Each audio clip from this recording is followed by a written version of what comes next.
નમસ્કાર વિદ્યાર્થી મિત્રો, લિબર્ટી સ્કૂલના ઓનલાઈન ક્લાસમાં આપનું સ્વાગત છે। તો આપણો ટોપિક જે અધૂરો હતો એને આપણે આગળ વધારતા આપણો જે કન્જક્શનનો ટોપિક ચાલતો હતો એને આગળ આપણે લઈ જઈએ છીએ। ચાર કન્જક્શન આપણે જોયા છે, પાંચમો અને છઠ્ઠો આઈધર ઓર, નાઈધર નોર। એટલે કે આ બધા ટોપિક જે છે એ તમારે ફક્ત ને ફક્ત એક જ કન્જક્શનમાં પૂછાશે 3 માર્ક્સમાં, એવું નથી। એના સાથે બીજા ઘણા બધા ટોપિકો સાથે આ ટોપિકો સંકળાયેલા છે, જે એક્સપ્રેસિંગ, ડિસ્ક્રાઇબિંગ કે સિકિંગ કોઈ પણ માહિતી માંગવા માટે ગમે ત્યાં તમારે અંદર અધૂરા વાક્યો ફંક્શનના પૂછાય છે, તેમાં જોડકામાં બધી જગ્યાએ કામ આવશે। તો ધ્યાન આપો મિત્રો। તો અહીંયા આપણે જોઈએ છીએ પેલો આઈધર ઓર, નાઈધર નોર।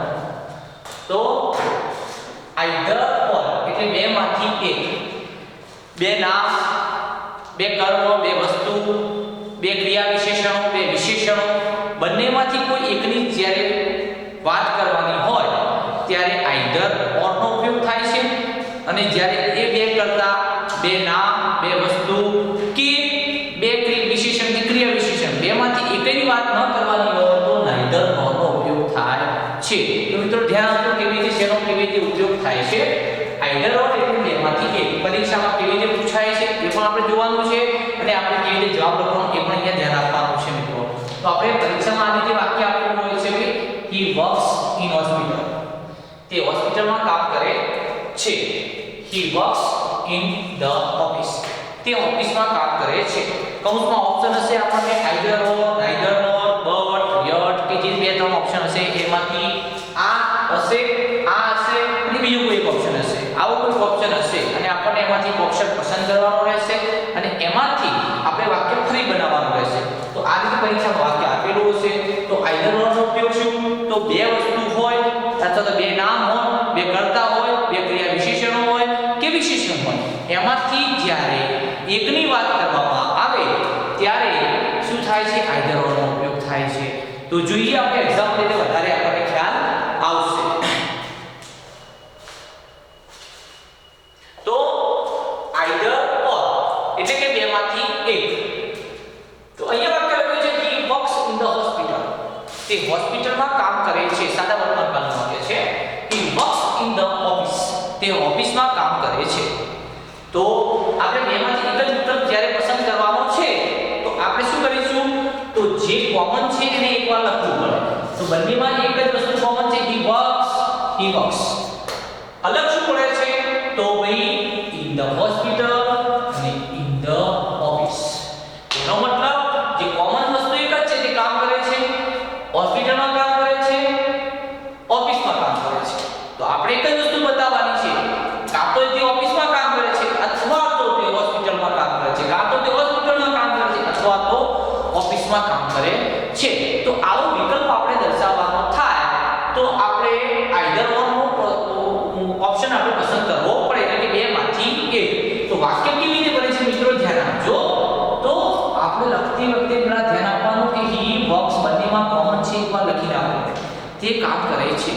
અને હવે શું કીધું છે? આઈધર ઓર નો ઉપયોગ ખાસ કેવી રીતે લખવો એ ધ્યાન આપજો। જે બે અલગ છે, બે નામ, બે વસ્તુ, બે કર્તા, બે ક્રિયા વિશેષણો કે વિશેષણો, એના પહેલા એ બંને નામની પહેલા આઈધર ઓર કે નાઈધર નોર બંને જે હોય એ બંનેના પહેલા જ આવે। તો બંને વસ્તુ અલગ કઈ છે?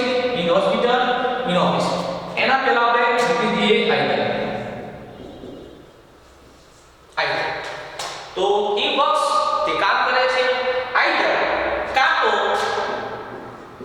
in the hospital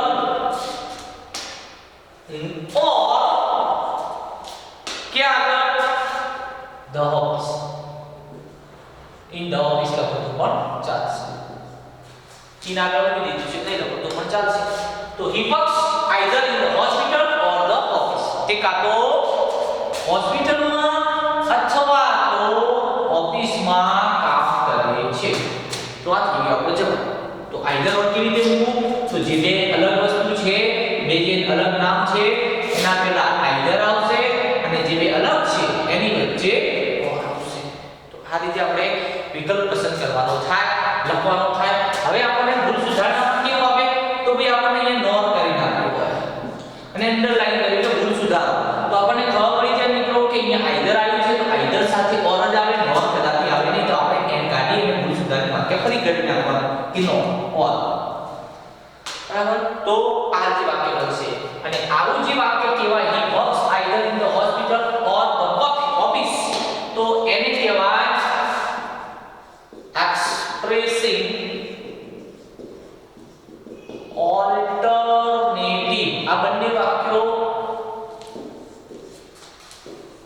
શું સૂચવે છે? એક્સપ્રેસિંગ ઓલ્ટરનેટિવ, વિકલ્પ દર્શાવે છે. વિકલ્પ દર્શાવવા માટે વપરાય છે. તો આપણને અધૂરું વાક્ય આપ્યું હોય he works અને અહીંથી આપણને ડોટ ડોટ ડોટ ડોટ કરીને જાતે તમે કે એક્સપ્રેસિંગ ઓલ્ટરનેટિવ વાળું વાક્ય બનાવો. તમે વિકલ્પ દર્શાવવામાં તો he works either in hospital or the office. આપણે ગમે તે લખી શકીએ. he works either in police station or in post office. તો આમ અલગ અલગ રીતે આપણે વાક્ય બનાવી શકીએ છીએ. he works either pioneer school or Rajesh school. તો આમ આપણે અલગ અલગ વાક્યો બનાવી શકીએ છીએ. તો આ થઈ ગયો આપણો જવાબ. તો ઘણી જગ્યાએ કામ આવશે. જોડકામાં આ ડાયરેક્ટ આપણે કયો વિકલ્પ પસંદ કરવાનો આ રીતે. કંજક્શનમાં ત્રણ કંજક્શન આપ્યા હોય તો આઈધર ઓર આ રીતે વાક્ય લખી ફરીવાર વાક્ય બનાવવાનું. ભૂલ સુધારણામાં તમને આ રીતે કામ આવશે. આ એક ટોપિક ઘણા બધા ટોપિક સાથે સંકળાયેલો છે મિત્રો, એટલે ખાસ ધ્યાન આપવા વિનંતી. જોજો આગળ next. Naresh place football. Ramesh plays football. તો આમાં નરેશ ફૂટબોલ રમે છે, રમેશ ફૂટબોલ રમે છે. તો એનો મતલબ શું? આપણે તો વિકલ્પ એક જ આપવાનો છે. કાં તો નરેશ ફૂટબોલ રમે છે અથવા તો રમેશ ફૂટબોલ રમે છે. તો બે અલગ છે, એના પહેલા આપણે મૂકવાનું છે. તો બે કરતા અલગ છે અહીંયા. તો કરતા અલગ છે તો એના પહેલા આપણે મૂકી દઈએ શું? આઈધર. આઈધર એક નામ મૂકી દો પહેલા નરેશ, બીજું છે ઓર રમેશ. કાં તો નરેશ અથવા રમેશ પ્લેસ ફૂટબોલ. કાં તો ભાઈ શું થાય છે? નરેશ અથવા તો રમેશ ફૂટબોલ રમે છે. આ રીતે વાક્ય આપણું બન્યું. તો આને કેવું વાક્ય કહેવાય? એક્સપ્રેસિંગ ઓલ્ટરનેટિવ, વિકલ્પ બતાવ્યો છે.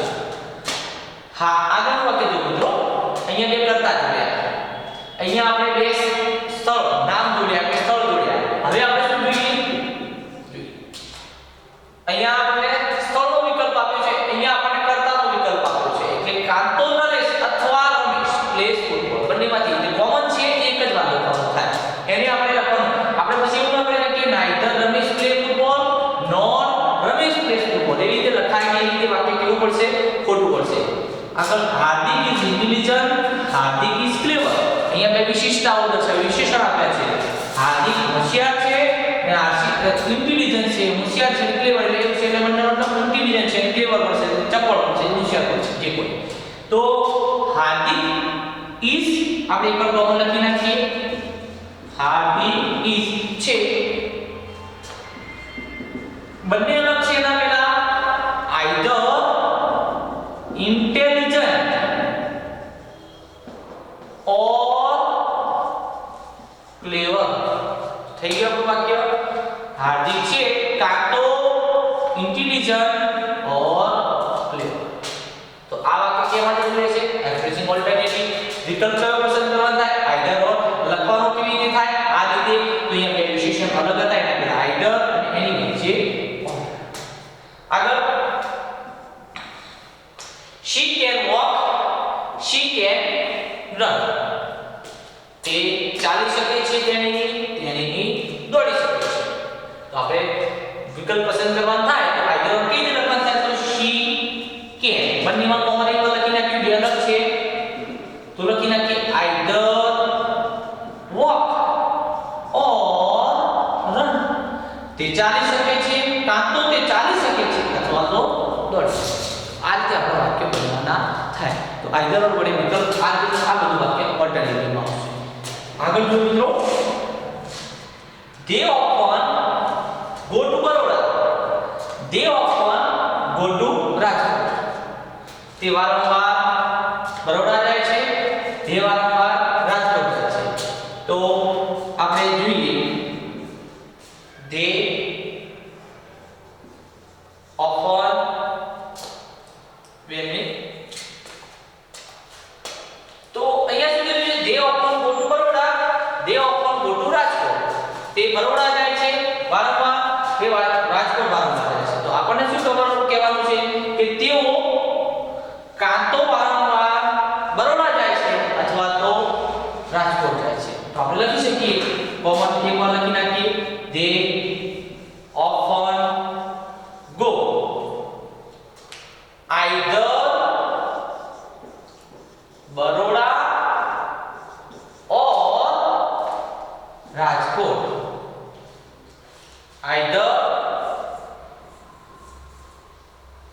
to Baroda or Rajkot. તો આ વાક્ય કેવું થઈ ગયું ભાઈ? તો either અને or આમાંથી શું બની ગયું વાક્ય? એક્સપ્રેસિંગ ઓલ્ટરનેટિવ બની ગયું. કંજક્શન માં પૂછાય તો આ રીતે જોડવાનું થાય અને આ આખું વાક્ય જોડકામાં પૂછાય તો ઓલ્ટરનેટિવ વાળું થાય અને અધૂરું વાક્ય આખું આપ્યું હોય ને આપણે અહીંથી જાતે કરવાનું થાય અને કીધું કૌંસમાં કે ભાઈ એક્સપ્રેસિંગ ઓલ્ટરનેટિવ વિકલ્પ દર્શાવો તો આપણે આ રીતે વાક્ય બનાવી શકીએ છીએ. તો they often go તે વારંવાર જાય છે either કાં તો to Baroda or રાજકોટ. તો આ બધા જ વાક્ય શું બતાવે છે? Expressing alternative.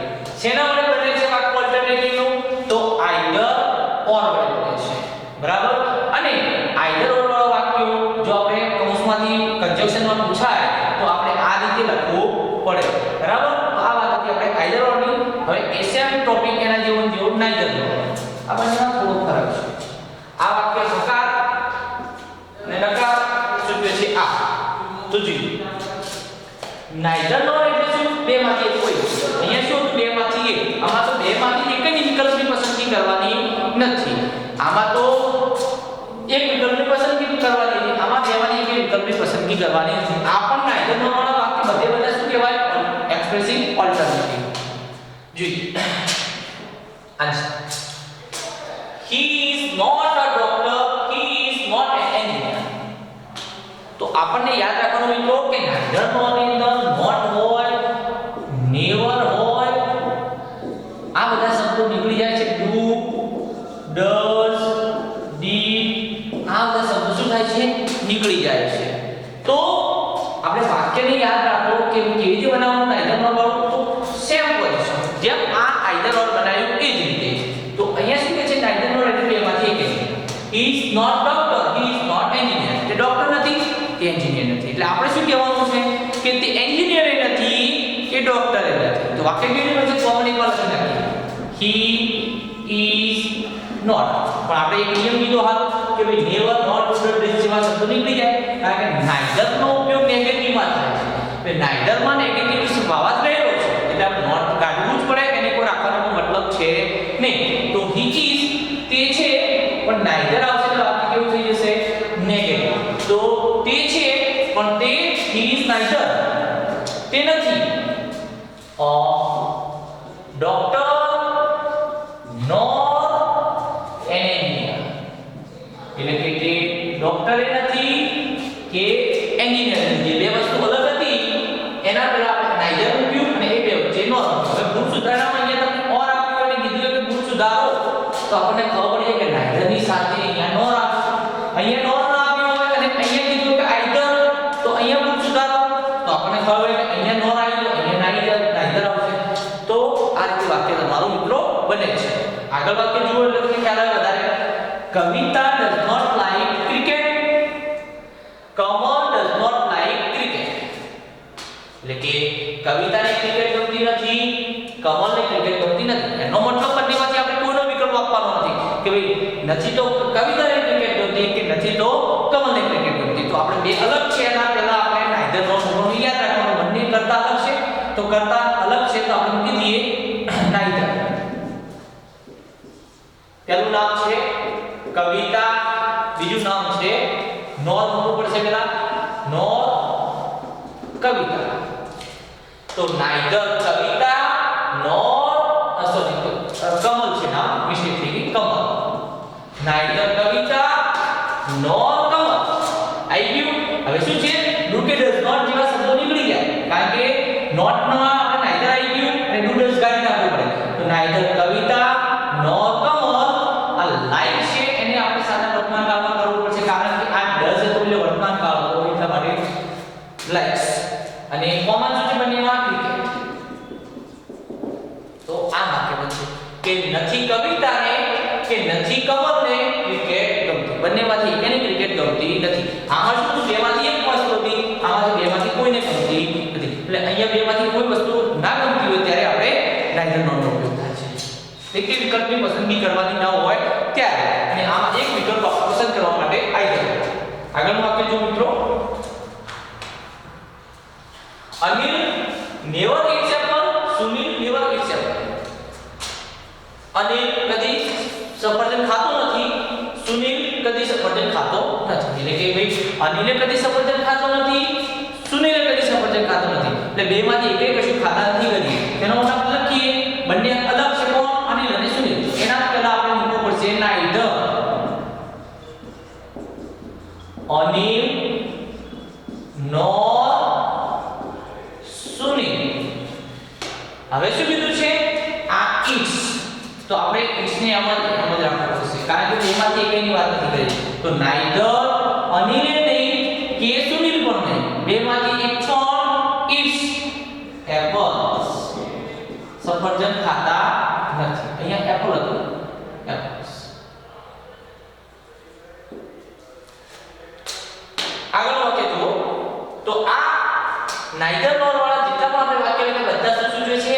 Expressing alternative. અધૂરું વાક્યમાં આપણને નાઇધર આટલું આપ્યું હોય અને આપણે જાતે કરવાનું થાય તો આપણે આ રીતે બનાવી શકીએ. આટલું વાક્ય આપણને આપ્યું હોય તો he is, તો આપણે આટલું વાક્ય આપ્યું he is કરીને અહીંયાથી આપણે આવી રીતે જાતે વાક્ય બનાવી શકીએ. અધૂરા વાક્યમાં પૂછાય તો. આગળ જો, Sunita did not listen song, she did not watch TV. Sunita ગીતો સાંભળતી નથી અને તેણીની ટીવી જોતી નથી. તેણે ટીવી જોઈ નહીં, તેણે ગીતો પણ સાંભળ્યા નહીં. તો આપણે વાક્ય જોઈએ નેગેટિવ છે, did છે. એટલે આપણે યાદ રાખવાનું કે ભાઈ અહીંયા આપણે વર્તમાન કાળ હતો એટલે આપણે અહીંયા s લગાડ્યો હતો, પણ અહીંયા વાક્ય did વડે નેગેટિવ છે અને ભૂતકાળનું છે. આપણે ક્રિયાપદમાં હંમેશા ભૂતકાળ કરવાનું ભૂલવાનું નથી મિત્રો, નહીં તો પછી ખોટું પડશે વાક્ય. તો સુનિતાને શું નથી તો કોમન શું છે? તો સુનિતા એકવાર લખી નાખીએ.